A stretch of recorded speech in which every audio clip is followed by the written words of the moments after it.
ఎందుకు ప్రభువా నేనంటే ఇంత ప్రేమ నీకు? నేనెంత బాధ పెట్టినా ప్రవర్తన ద్వారా, నా మాట ద్వారా, నా పాపాల ద్వారా, ఎందుకు ప్రభు ఇంత ప్రేమ నేనంటే? నాలో ఏ మంచి లేదు ప్రభు, కానీ మరలా నా కోసం వచ్చి నన్ను వెతికి రక్షించి మరలా నీ సన్నిధిలో నన్ను నాటుతున్నావు ప్రభు. వందనాలు ప్రభు. ఇంత ప్రేమ చూపించడానికి నాకు అర్హత లేదు ప్రభు. ఇంత ప్రేమ పొందుకోవడానికి ఏమాత్రము యోగ్యత లేదు ప్రభు.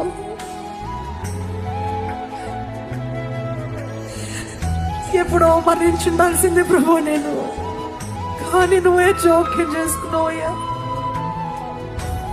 You intervened in my life, Lord. You spoke to me, Lord. నీ వాక్కు ద్వారా నాతో మాట్లాడావు ప్రభు. నా బాగు చేసిన దేవా.